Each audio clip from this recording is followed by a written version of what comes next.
I just like you, I had my doubts, but it's the best thing ever. They have given us the tools and the things that we needed to grow bigger. We've done more than I ever thought possible, and we haven't had to put up with things that I thought would be a detriment from outside our industry. It has been truly beneficial for it. And I think that goes to Michael Maladon and the team that Elway Group has in place to transition our motorcycle stores. Robert Kay, who is an NPDA board member.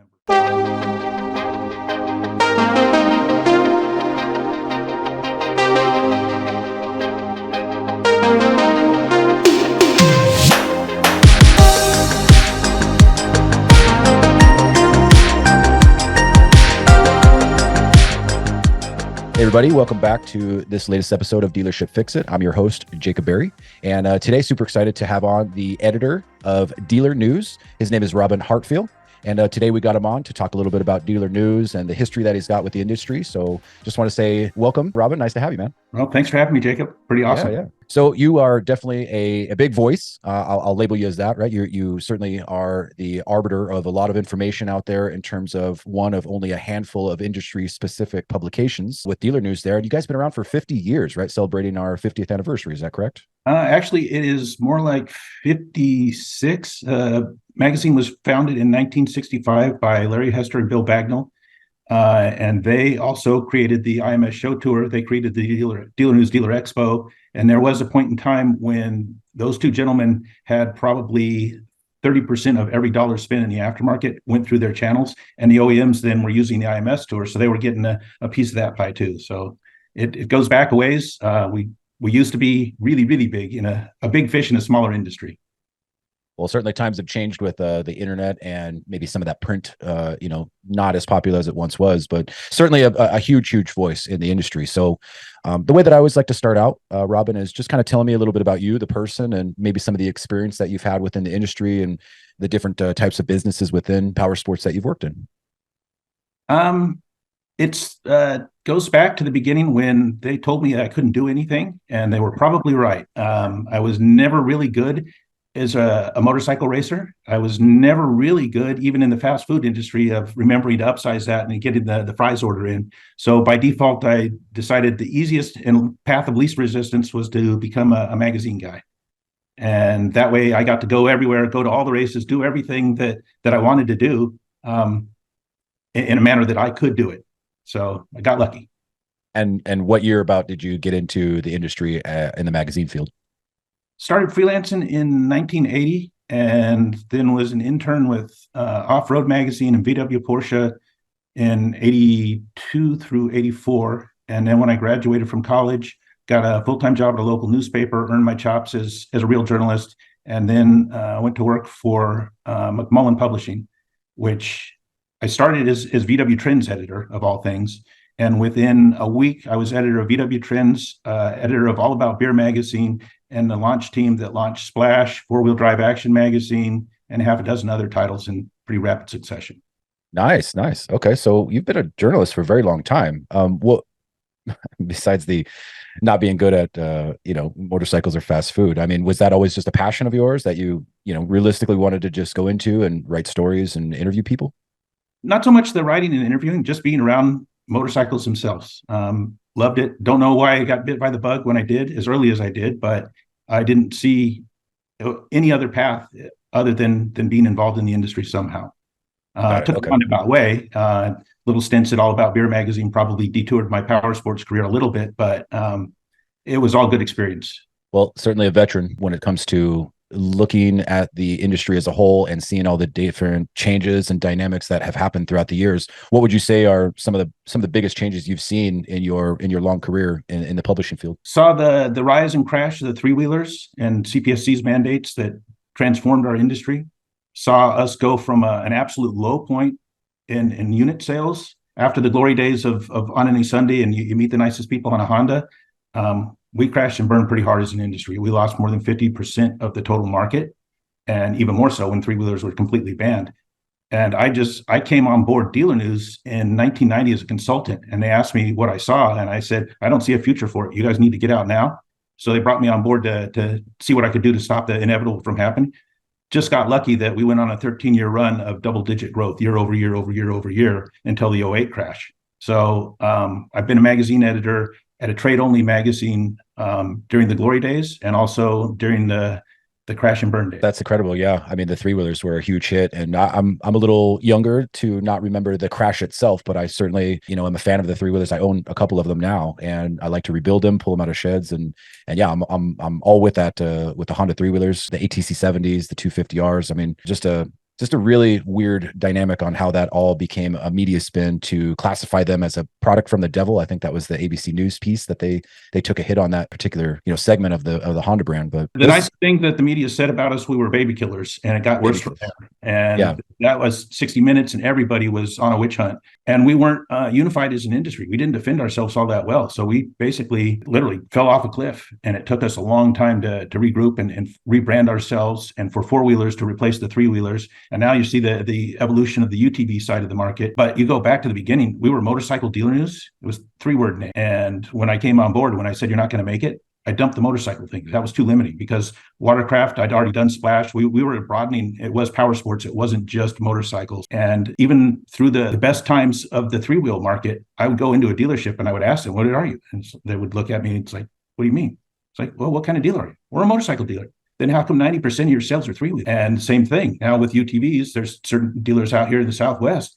They're UTV dealers. They may have one or two motorcycles in the back, or the owner may still ride his own bike, but we're not a motorcycle dealer industry anymore. We're power sports. We've evolved and changed over the years, some good, some bad, but definitely always a change. You're a motorcycle and power sports dealer, you already know. The biggest marketplace websites are clunky, slow, and riddled with ads. Even if you pay big bucks to list your inventory, your competitors can pay even more to outrank you. That's why we created MotoHunt. Our site is famously streamlined and quick, with no extra nonsense to confuse buyers or dealers. That's why we rank so high in search results without having to spend millions in advertising. Why pay 3 times as much? At MotoHunt, one low price covers everything a dealer needs to get their inventory listed and collecting leads fast, with no multi-level pricing tiers and no way for your competition to out-premium you. No matter how many listings or leads you generate, your subscription price is the same. Click the link to find out how MotoHunt can help you start generating more leads today. That's a great point that you bring up. Yeah, it's the evolution of the industry, and we're kind of catering to the customers' trends and also what the OEMs are more or less seen as the shining light on the hill for their next big product hit, kind of like the three-wheelers were back in the day. How does Dealernews and you, Robin, how do you guys stay relevant to talk about these different subjects when it's shifting so quickly from, like you said, three-wheelers back to motorcycles, now into ATVs to UTVs? There's a lot of really smart, talented people that are actual motorcycle dealers or power sports dealers. We'll call it what it is. I don't have to know anything. I just have a seat at the table and I listen to the smart people talk. And then I try and take notes and follow along with their lead. And going back to the very beginning, when I said it was going to fail, I did talk to one of my first dealer profiles, and he was a college professor. And he said, no, there's always going to be a need for something. And it may be a hydrogen-powered hovercraft. And he said this in the 80s, that's what's going to happen in the future. But there's a certain percentage of the human race that's hardwired to be thrill seekers and to get that enjoyment. And they will be our customer base. And it may not be as big as we want it to be, and it may not go down the path we think it's going to, but we scratch an itch, and that itch has to be serviced by a dealer somewhere. And he'd planned to do that his entire career, and he did. That's certainly how the bug bit me, is the thrill seeking. I was an enthusiast before I was anything in this industry. So I'm right there along with you. As long as they keep making these products to, pump up that adrenaline and kind of get the juices flowing, we'll call it, there will always be a place for these types of products in the marketplace. So that's cool. And as far as we may not want it to be as big as we want it to be, I think Jason Gerald from Motorcycle Industry Jobs on a previous podcast, he was kind of mentioning that too. It's like, well, we're kind of comfortable with our audience size of the people who not only work in this industry, but also we cater to the customers.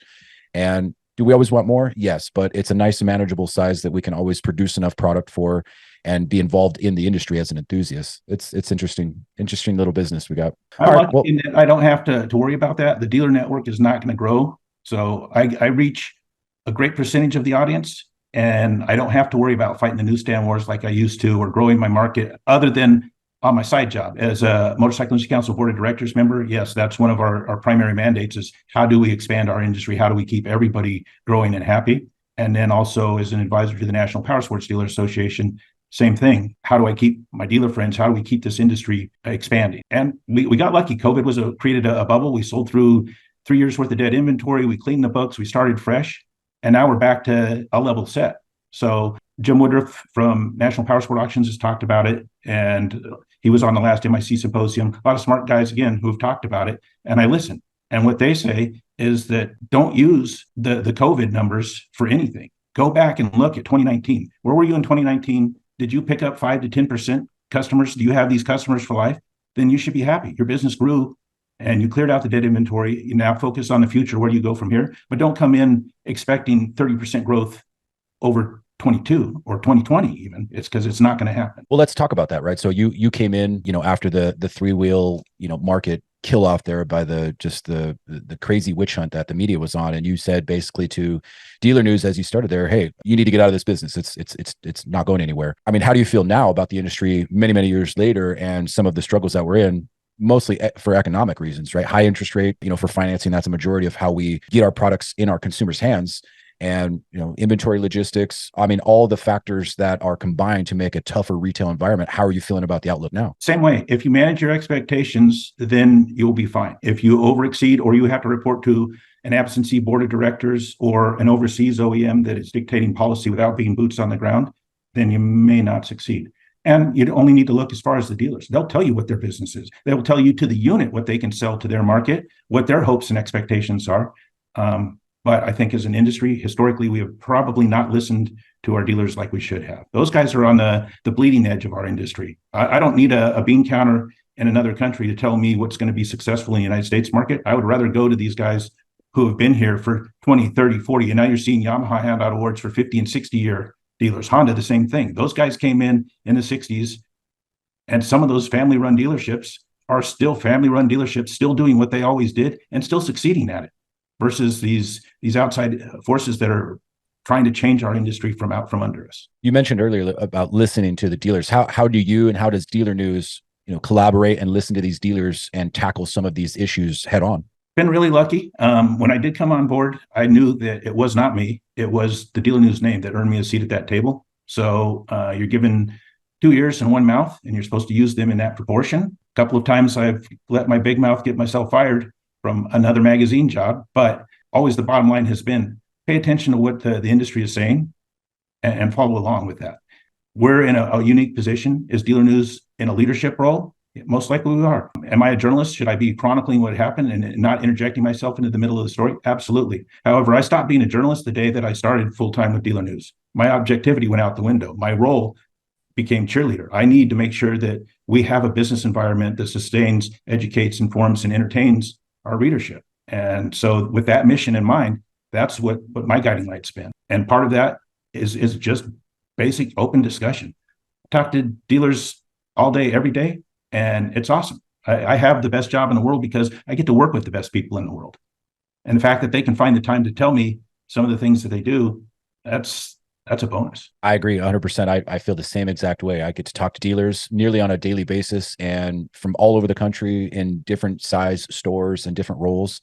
And yeah, they're saying a lot. And if they're asking questions, I'm hoping to have an answer to some of that. But you mentioned earlier, just 2 ears, one mouth, listening to these dealers. I mean, what types of things are these dealers saying that they're currently having challenges with that they may need help on, or that they could discuss openly to say, hey, I'm having a problem with this, or I'm not feeling great about this part, or even adversely, hey, we have some wins under our belt. What are the things that dealers are saying now? The funny thing is that this industry, going back to 1903 or 1901, depending on what date you want, the motorcycle market's been around that whole time. We've never had an association. There's been random state associations, but even those had fallen on hard times. And there's only 4 or 5 really good, active, viable state dealer associations that protect their membership. So that was one of Dealernews' rallying cries brought forth by our owner, Bob Altoff, who is a dealer. And he said, we need to create a National Powersport Dealer Association. And I told him, just like I told the original Dealernews group, not going to happen. Don't waste your time. Well, here we are. NPDA is celebrating its 2-year anniversary. They'll be celebrating 3 years at AIM Expo in 2024. Dealers now have a voice. They have power. They have 400 plus members and growing. By the time AIM Expo rolls around, they'll have over 500 members. And they have companies within the aftermarket and the allied trades and the banking and finance industry that are all now listening to NPDA. And NPDA is collecting the wisdom of the dealers and transmitting it to the people that need to hear it. And as impartial as they can and professionally done as they can, rather than some dealer who just lost his business screaming about franchise laws. No, this is an impartial and really well-meaning group that is going to convey the proper message that's going to benefit everybody in the industry. I've seen a lot from NPDA, quite a bit. I'm hoping to submit my application to join them hopefully soon. But yeah, I hear a lot from Bob. I hear a lot from Mark Sheffield, especially on LinkedIn, rallying that battle cry for proper representation in the space. How does NPDA and Dealernews associate themselves with, together in the industry to kind of be a driving force of, of proper tips, best practices, OEM news? How does all that fit into itself? Dealernews, and going back to the Top 100 program that ran for 25 years and hopefully will be coming back, has always celebrated retail excellence. That's peer pressure, but it's also peer recognition. And so that was my motivation for Dealernews aligning with NPDA was we need to promote retail excellence. We need the dealers to be better at what they do. We need to share the best practices that we have. So that's how our involvement started. And there were like-minded advisors who, for the good of the industry, basically dropped everything and helped the dealers help themselves. So our role is purely advisory, but I've been in every meeting. 2 years before there was an NPDA, we were meeting. A year before there was an NPDA, we ran the Uncle Sam cover saying, hey, time is now. Actually, you missed the boat. You need to form an association. And it's happened. So yeah, we're interjecting ourselves into the story somewhat, but we're not trying to take over the narrative. That is up to the dealers themselves. NPDA is a 501c corporation. They have a board of directors. They adhere to all of the Robert's Rules of Orders and standard meetings and all of that stuff. So it's best practices from an organizational standpoint as well as from a dealer standpoint. I love that. And do they differ much from some of the things that have been around for a while, like 20 groups, or we talked about MIC earlier. I know that's a little different, but there's these organizations that bring together these dealers to talk about retail excellence or manufacturers or even advocacy and laws in a state or federally, right? How does it differ from some of that stuff? Everybody's got their swim lane. So the way that I see it, and being an MIC board member, MIC is our industry association. NPDA is the Dealers Association, and AMA is the Writers Association. So they're a triangle here, three-legged stool that props up our entire industry. Everybody's got their swim lane. Certainly things overlap with that. And Dealernews is in the middle of all of those. We work with the AMA. I work with the MIC directly and indirectly through the magazine, and the same thing with NPDA. So we try and take all of that and merge it into some sort of coherent message.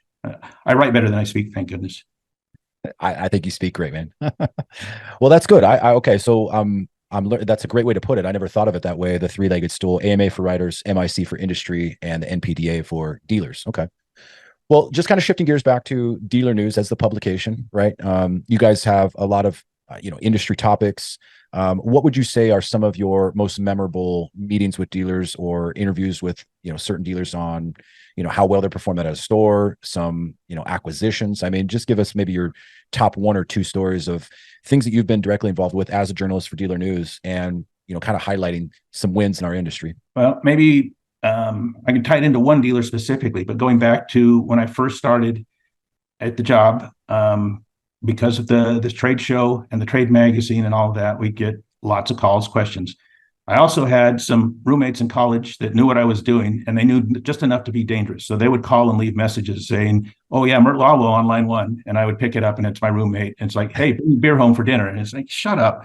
So one day I pick up the phone and I get buzzed in. I'm in the studio, not in my office. So I can't see, there's no caller ID or anything back in the day. This is 91. And so I just pick up the phone. Yeah, what do you want?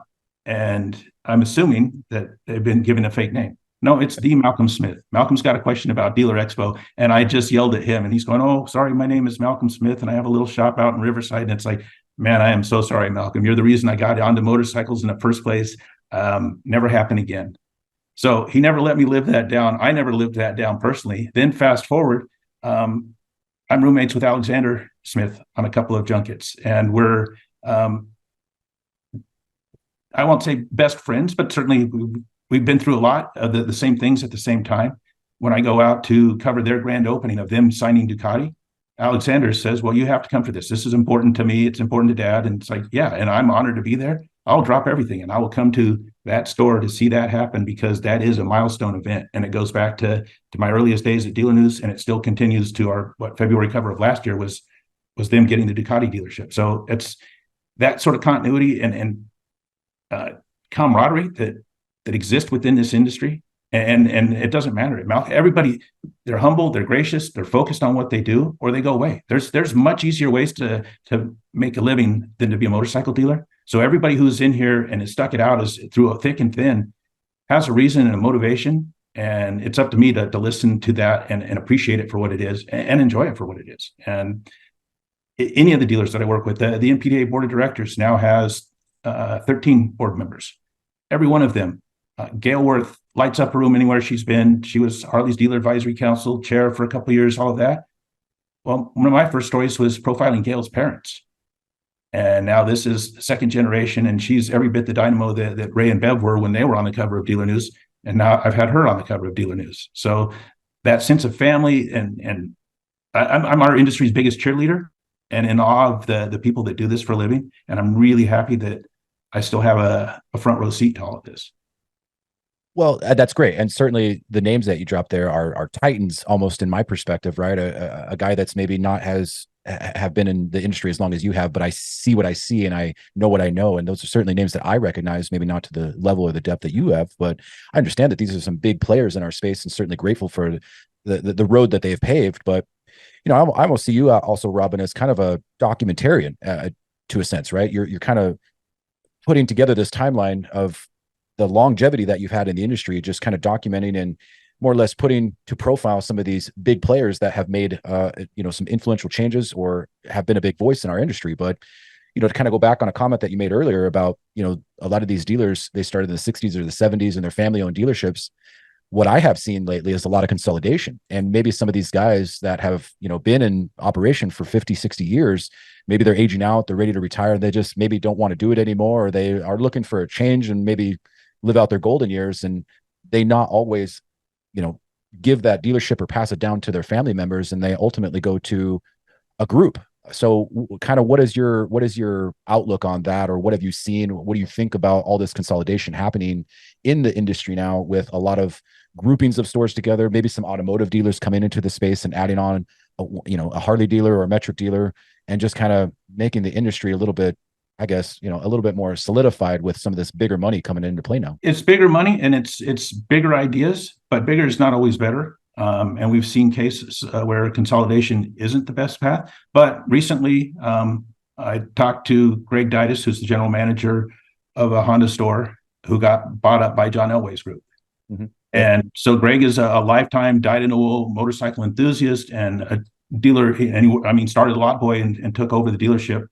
So he knows his business. He knows his dealership. He knows everything. I asked him, well, what's it mean to be part of the Elway group? And he said, you know, I just like you, I had my doubts, but it's the best thing ever. They have given us the tools and the things that we needed to grow bigger. We've done more than I ever thought possible. And we haven't had to put up with things that I thought would be a detriment from outside our industry. It has been truly beneficial for it. And I think that goes to Michael Maladon and the team that Elway Group has in place to transition their motorcycle stores. Robert Kay, who is an NPDA board member, sold his store, Star City, to the Elway Group, sold his Harley store, Platt, to them as well. He didn't have an exit plan, and he didn't want his life's work to go down the tubes. He searched long and hard before he settled with the Elway Group. And I shouldn't say settled, before he aspired to gain that kind of height. And those stores now, even without Robert Kay there, are succeeding and thriving, or even more so than he was able to do during his tenure. So that kind of thing does give me hope. There are professional benefits to being affiliated with the outside world.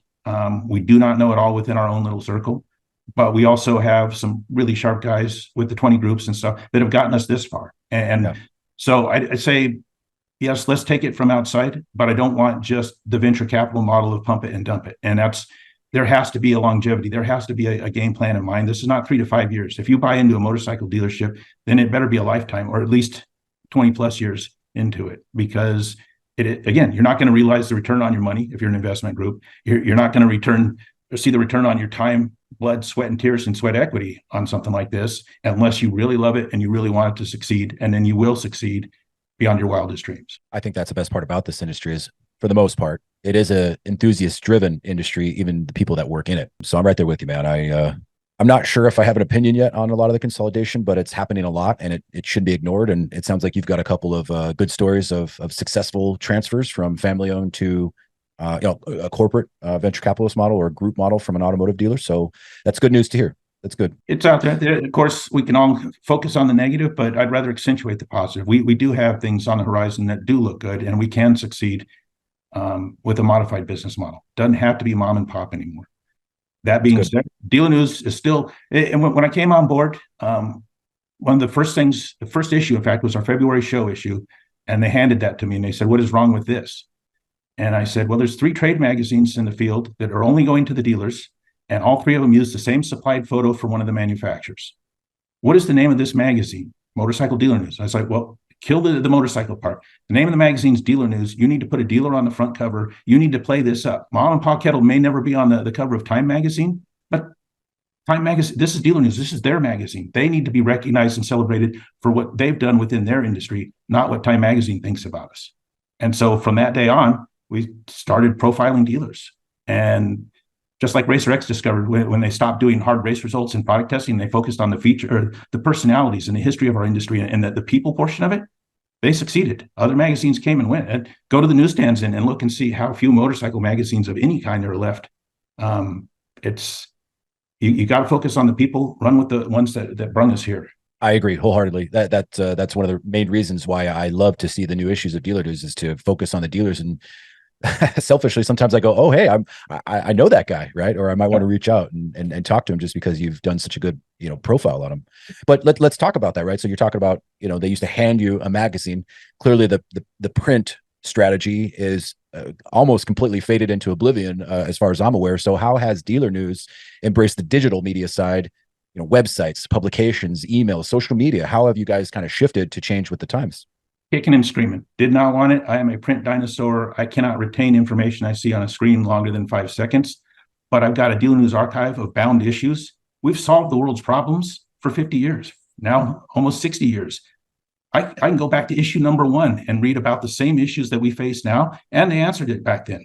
So we need to pay attention to our history. We need that sort of thing. But it's a different world. And everybody in the new environment, it's swipe right, and that's where all of their information comes from. So I didn't have a lot of choice because it cost big money to print magazines, and it cost even more money to pay postmen to deliver them and all of that.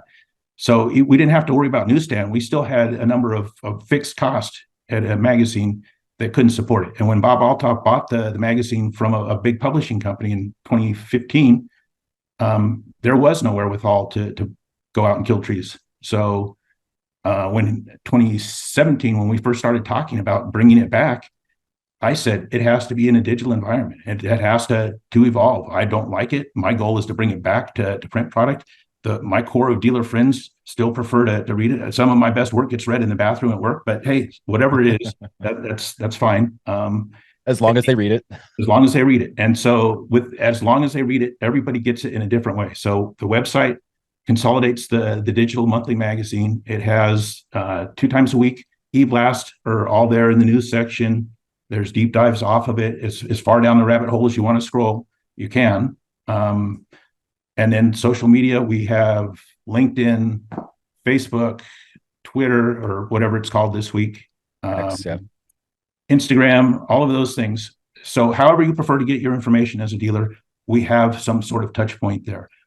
Our YouTube channel, we don't talk about that. We're over 500,000 views of dealer-only videos. But I don't try and monetize it. That's just there to support Dealer News if that's how dealers prefer to get their information, or they want to go in one of these really deep dive profiles. Well, we interviewed it, and half the time I get the dealer interview live and uncut up online to go with what actually makes it into the magazine. But my one gift to myself each year is we do a print magazine for AIM Expo. So I know what it takes to produce a magazine and how to do it and how you go back and lay it out, because it's got to be forms of 8 or 16 to run on an old sheet Fred press and all these little things that I learned the hard way. It still works. We could still do it. I could have a print issue tomorrow if you needed one, but the market hasn't asked for that yet.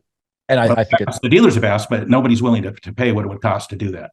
right, right. I think it also has to do with, the changing demographic of your audience, right? So as a lot of new younger people enter the industry in a, like you said, they started as a lot tech and make it to a salesperson or a service guy, and then all of a sudden a couple years later they're running the store. These younger people, I consider myself one of them. They consume a lot of their information through digital means, and having multiple touch points to try to broadcast that message to them on whatever platform of choice that they desire, I think is a good thing. And you guys are staying very relevant on that. So that's awesome that you guys have wholeheartedly embraced that, and that change as a whole to move completely to digital. In terms of other trends, not just the digital one, but has Dealernews or you, Robin, have you seen any other trends or changes to that The digital? demographics, you say people, because we're not just a bunch of old white guys, ex-racers now. It is people. Yeah. Over 20% of our readership is now female.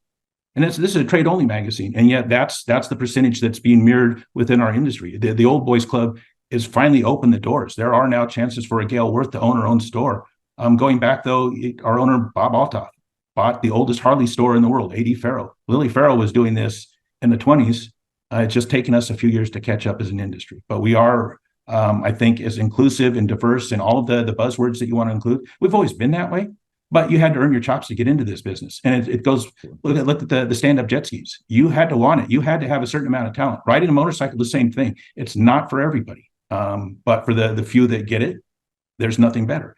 So being a dealer is not for everyone. The few that get it, I don't care what creed, color, religion, doesn't matter. You already are worshiping at the altar of the industry, and so we've always tried to welcome everybody and anybody that wants to be part of the Dealernews vision. I love that. You said 20% of your readership is now female. Are you able to talk a little bit more about some of the other demographics? You got age groups in there. Do you have parts of the country? Well, that's being the social media animals that we are. We get the feedback. We can see exactly who's reading it. We can see who opens every one of these things, who hits delete, how many minutes are spent on page, and all of that. So yeah, the Big Brother does know who you are and what you're looking at, and they give us our little piece of it. I don't know what the world demographics are, but I certainly know what our readership demographics are, and they have shifted considerably to areas where we would have never, not even 15 years ago, would we have thought this would have been our audience. Yeah, that's incredible. Yeah. And you look at the product evolution, something like Can-Am with the Spider and now the Ryker. Yep. They've always gone for a different crowd because they didn't want to reinvent the wheel. They wanted to strike out. So their audience has always been skewed younger, different. It is not the traditional motorcycle customer, but it's a viable, active customer base that needs to be paid attention to. So that's where we need to stop thinking motorcycle, start thinking power sports, start thinking where our future lies. And it's vehicles like that. And then the old core will still have motorcycle. You look at Honda's 2015 vision statement.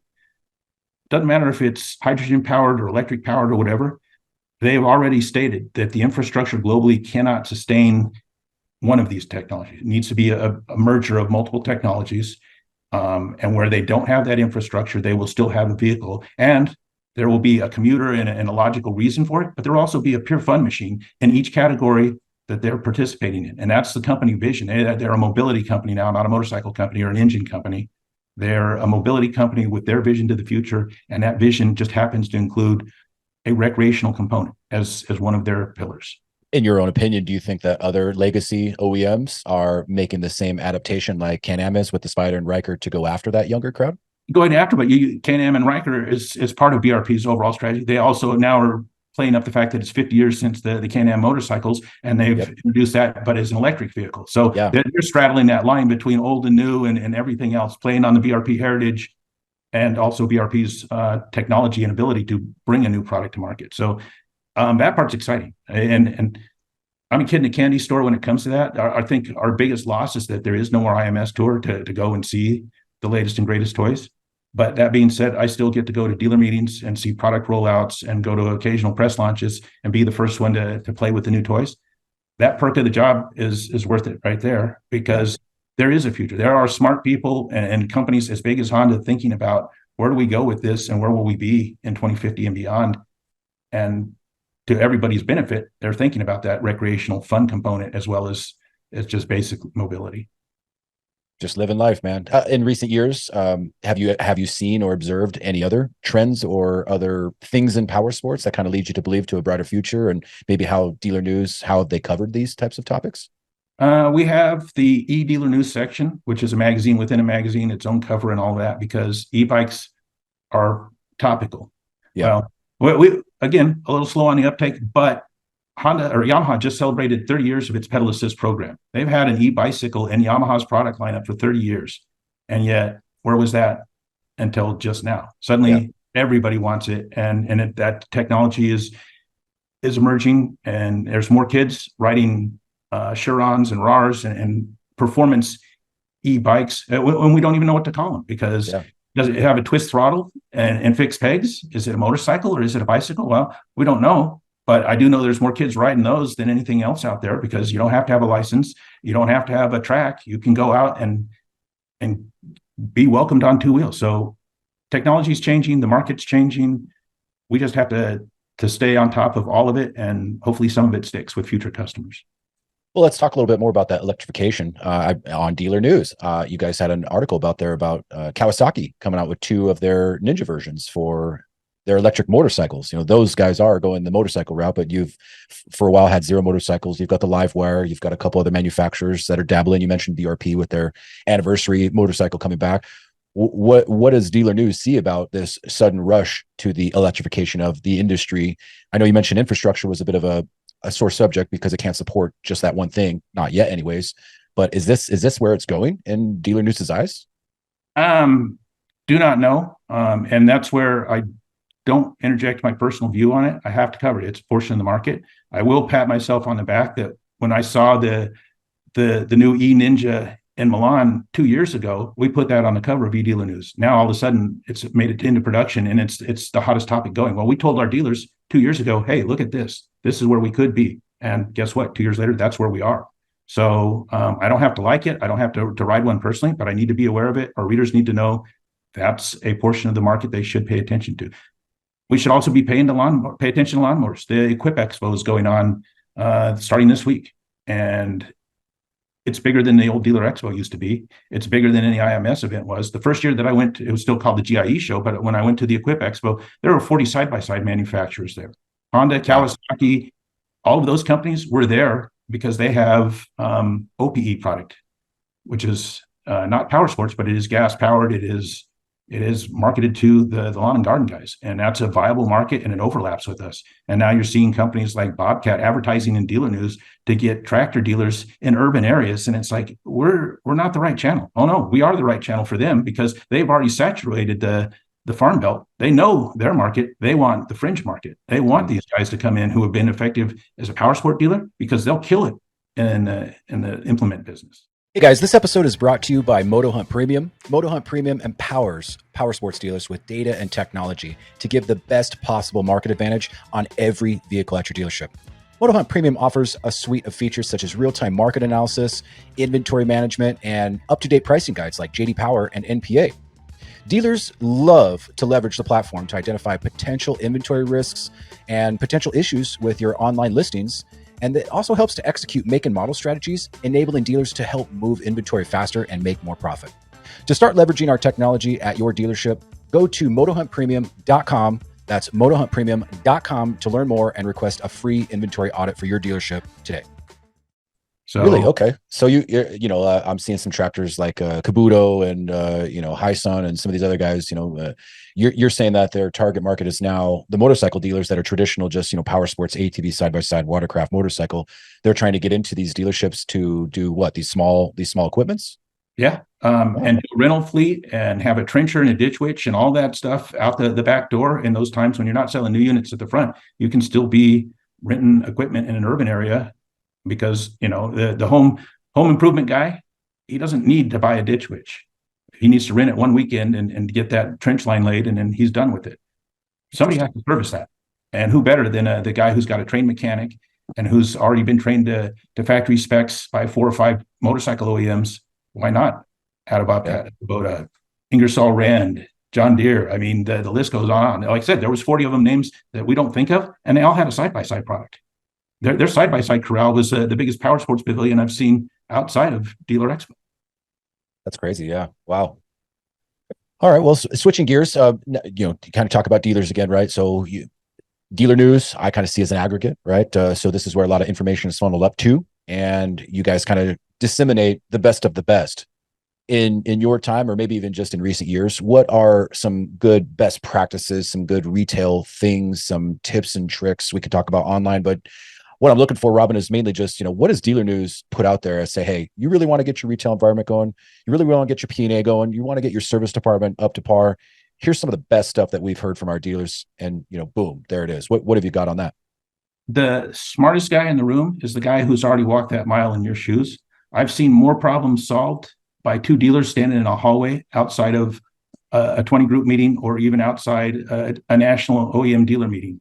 These guys know what it takes to do that. They know what's impacting you much more so than the guys in the ivory towers or overseas are going to know. And finding that right peer group is going to be how you get your mentor. Where your best practices come from. Failing in that, well, Dealernews will try and connect the dots as best we can. We're of the dealer, by the dealer, and for the dealer, but I'm not a dealer. So I'm not the best person. I talk to dealers. I can share ideas from other guys, but I'm not going to be the guy who originates it and tells you how to run your business. That has to come from one of your immediate peers. That being said, the 20 groups are the best thing going. If you're not a member of a 20 group, then you're missing the boat, because it's a pain in the ass. It costs you dues. It costs you time. You have to report your financials to a group. Well, guess what? That information came from everybody else in that 20 group. It's all shared. It gives you a benchmark. If you're not living up to the benchmark that the other 19 guys in your 20 group are, guess what? You're the weak link. You need to change your policies to match the number one in your group. And it's a small group, and they're always put so that you're not immediate conflict of interest. Your territory is going to be 1,000 miles away from this guy's, and not all of his plans are going to work for you, but enough common interest and enough success stories get shared in those 20 groups that makes those guys that much stronger. Short of that, you get bought by the Elway group, and you get trained up, and you have the best mentors of the dealerships that are bought go in, and they walk into every one of the stores in the family, and they train those guys up. And maybe you experience that right now too. Some of the teams that go through, and just the training, the mechanisms that have there. This is not hit and miss, and this is not a family-run business where the kid inherits it. Whether he knows what he's doing or not doesn't matter. He's the son of the owner, so he's going to own this store someday. Now you got to earn it. You got to pay your dues, and you have to educate yourself, because until NPDA existed, there was nobody that was going to educate you from outside. Agree 100%. I think that there's a lot of value in these 20 groups that, maybe a lot of people are missing out on. So let's talk about that. What if I've got a dealer listen to this now, right? They're hearing us discuss this topic. How would one start their journey to look for the right kind of 20 group, or how would they go about searching one to join? Ask another dealer. Ask a dealer who's a member of a 20 group and see if it's a right fit for them. Or talk to the National Powersport Dealer Association, because that's going to be the clearinghouse of that sort of information, and they're not going to steer their members wrong. And they do have an educational component that's going to come in very short order, and it's going to handle basic training, phone etiquette, and just the general running of a store. So when you onboard this lot boy, there is a career path, there's education, there's something that will take that kid and advance them as far up the ladder as they want to go, until they become the dealer principal and they're attending the 20 group and calling the shots for the store. So that's something that we have not historically had as an industry. We were reliant on mom and pop kettle having good children to take over, but the Gail Worst of the world are the exception, and she is very exceptional. It's definitely not the rule. Yeah. So the opportunities, though, from outside our industry, if like me, you have no marketable skills at all, you can still find a path through power sports somehow, some way. I think you're a very humble guy, Robin. So you've got a lot of marketable skills, in my opinion. But okay, so I mean, we've talked about a lot of things on this recording here. But as far as Dealernews, right? So you're an advocacy of the NPDA, right? We have now our own association. There's the MIC, there's the AMA. You're an advocate of the 20 groups, the peer-to-peer groups, where we're talking about best practices between dealers trying to solve problems and reporting some of your financials and or metrics so that you can compare and be, shooting towards that number one spot, or consulting with that other dealer in your network of that 20 group so that you can get some of those metrics that you're looking for. What other types of resources or insights does Dealer News as a publication put out there for dealers that would be helpful to them, just as a general avid reader of your Dealer News? Well, short of not knowing the guys, read the dealer profiles, because these guys bare their souls. They will tell most of their secrets, and they're a good benchmark. And I think as an industry, we've always been dominated by the 80-20 rule. 80% of the business is done by that 20% at the top tier. So learn from that top tier. That being said, I don't limit our profiles to size or success. We did a dirt bike shop. Two guys dropped out of college and had 400 square feet and created a dirt bike shop. And they were one of our top 100 winners because their passion, and they did more with less than anybody I've ever seen. And that sort of thing is possible too. So that's where what you want to be is not limited by our industry, but certainly we can take you to where you want to go through these mechanisms. And now with NPDA and with 20 groups and with the MIC, I should give MIC a shout out. Everybody thinks, well, it's the OEM association, and maybe it is, but who got us declared during COVID times Essential business. We were essential because of what Scotch Legal and the government relations team was able to do. We were transportation. We were necessary. We all benefited from that as an entire industry because we did not close our doors. Maybe we had to deliver to the sidewalk or garage to garage delivery, whatever it was. We as an industry were resilient and reactive or proactive. We got in front of that and we made it happen. And MIC led that charge because it was the right thing to do, not because dealers are dues paying members. We have dealer representation in each congressional district at the MIC level, which is good, but we needed to do that for our entire industry. And MIC does stuff like that every day. The current legislation with PFAS and the polyfluorides and all of the other nonsense chemicals that are going on out there, MIC is fighting to protect us, putting a timeline on it. How do we do this? How do we retain our business without just shutting down completely? And it goes back, think about when the lead laws came in. And Malcolm Smith, my hero, said, no, I'm going to fight the lead laws. And he sold motorcycles and ATVs to children that were banned. And he did it in front of TV cameras and said, hey, we just want to ride. Kids are not going to be eating carburetors. Let them go out and ride these things. And eventually the laws did get changed and we did sell things. We will get past PFAS. We did get past COVID. We did that with help from the MIC. Same thing, AMA protects our rights to ride, land issues, that sort of thing. They're out there doing what they need to do to support all of us as an industry. They don't have a dealer-specific component. They're AMA Hall of Fame. Grant Langston, one of our own, ex-racer turned dealer. Okay, well, we'll take it any way we can. That sort of thing is really good and powerful for all of us as an industry. And now with NPDA, that's that third leg of the stool. That makes for a stronger industry. So I'm not much of a math guy, but they say if you distribute the weight equally on a triangle, then it's that much stronger. So that's what we need. And that's what the dealers need at their level. And hopefully Dealer News can connect those dots and deliver a little bit every issue, every e-blast, every day, 3 or 4 times. Not all of it's going to pertain to you. Not all of it is even relevant. Some of it's kind of stupid and silly. I like that stuff. But it's going to be relevant to some dealers somewhere, or I won't run it. I love that. You have a constitution about you that I can definitely hear that has been going strong for such a long time. So my hat's off to you, Robin. You put out a good service to the dealers in terms of disseminating all this information from all over the place. And I think it's just a wonderful thing. So as we kind of close up the end of our conversation here, it's been a pleasure talking to you, by the way. I always like to end with a looking forward statement. I ask everybody that comes on to the podcast here, just more or less what things look like in the future for the industry, not necessarily to what Dealer News is doing, but just where's our industry going? What are some hopeful things that we can maybe look forward to, OEM related, dealer related, consumer related, and just kind of open the mic to you. Manage your expectations. Go back to 2019 if you've been in business long enough and base your decisions on where you were then and monitor your growth and progress. If you're doing better now than you were then you're to the good. And if we can retain 10 or 15% of that COVID bubble of customers for life, all of us will be doing 10 or 15% better because of that. The dirt bikes and adventure bikes, even in the face of a recession, even in the face of free money drying up, even in the face of all of these headwinds, they're at 14%, 14.7%, according to the latest retail sales report from the MIC. that segment of the market. And again, that's where kids bikes come in. That's where our entry levels come in. But it's also where the guy who ages out, you can't race motocross anymore, but you still buy an adventure bike and you go out and you tour, you spend money, you burn tires, you burn through batteries, you do that sort of thing. That helps the dealer, that helps our industry, that helps everybody.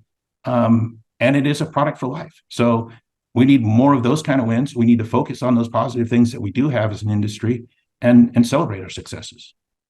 I love that. So let's say a dealer goes back and they review some of the data. They, delineate the COVID bubble, March 2020 to last year, maybe, right? And they're looking at 2018 or 2019 as comparative. Let's say they're doing great. Awesome. What does the projection outlook in the next 5 to 10 years look like in the industry? Do we see shifts in consumer trends? Is there more delivery to home? Is there more electrification? Anything like that industry-wide? There are all of those things. We are very blessed to have Dr. Paul Weinberger as one of the advisors that I have on the Dealernews team. We've got 2 PhDs because one wasn't good enough. I needed 2, but he's a futurist and a forecaster, and he gets paid lots and lots of money by the automotive OEMs and by people like Procter & Gamble to tell us where we're going to be. He told us before COVID where we should be and what we needed to be doing. We listened marginally. He is telling us now that it's going to take upwards of 24 months from the time that we bottom out. And according to him, we haven't bottomed out yet. So it's going to, the 2 to 3 year outlook could be pretty tough. That's why we need to accentuate these positives that we have, because short term, it's going to be difficult. Ask him about EVs. And he said, you guys already missed that boat. You should have been there 10 years ago. Should have been there 30 years ago when Yamaha introduced their product. And he's right. How we get caught up, I don't know. That's for smarter people to figure out. But he did give us his optimistic view is that we are going to survive. We are doing well. We are different than the car market. We're different than the commodities market and the staples and the grocery business and everything else that he tracks and monitors in a good way. So the real world is going to suffer even worse than we are. So that's consolation, misery loves company. Well, hey, at least we're not in those industries. But we need to be smarter about what we do, and we need to again celebrate the successes that we do have, and ride it out. And the 08 crash, the ATC crash, all of those crashes, historically we have faced those things, and we've come back with year-on-year double-digit growth when it comes through. So that 24 months elapses, everything will be growth from there. So 2 years, not so good. 3 to 5 years, trending upward. I love that. Take every win for what it's worth, right? Yep, absolutely. All right, man. Well, I appreciate you coming on. How do people get a hold of you? Which website can they go to see your information? Dealer News, can you give us a little bit of that? Dealernews.com, pretty easy. And then there's upper left-hand corner, a subscribe button that will get you there. On that landing page, all of the news items are in descending order. And then there, once you subscribe, there's the twice weekly e-blast. So you'll get that news fresh, or you can get it going to the website. And then all of the social media channels were out there. Look at the YouTube channel, archive, go back down. Mark Rogers did a series of sales success in 60 seconds. There's 3 hours worth of 60-second how to improve your store. Archive there, free for the taking. That's the other thing. Dealer News, from day one, 1965, we've been a free resource to the industry. We have never charged a subscription price. And now in the digital age, we certainly can't charge for something. So we were already ahead of that game. When it came time for newsstands to shut down and people to stop printing magazines, that didn't hurt us, because we've always been for free. We've always had to succeed and deliver a message to the dealers at no charge to those dealers. Well, there it is, folks. Definitely make sure to subscribe. I myself am a avid reader of all your things, but I have not checked out your YouTube yet. So I'm going to, after this meeting, go check out some of those videos and the how to improve your store series. I love that. So if in 60 seconds, some are pretty basic, but we forget what we forget. So it's a great refresher. I don't care how many times you've done it. And he's a great presenter. He was the head of Harley-Davidson's PhD program. So he is a master trainer. He knows exactly how to do it. And he's also got a radio and TV background. So it's top quality production. It's there and it's free. I love that. We're all going to definitely go check that out. So just want to say thank you again, Robin. And for everybody listening, if you enjoyed this episode, make sure to like. And if you're not already subscribed to the Dealership Fixit podcast, do it there. Subscribe to Dealernews and make sure you're checking out all the social media there. Make sure to share it with a friend. And hopefully we get more audience listening to all this great news that we're putting out there, all the different interviews, people like Robin from Dealernews and elsewhere in the industry, providing good value to the dealerships that are out there. But thank you again, Robin. Appreciate you. And we'll see everybody next time.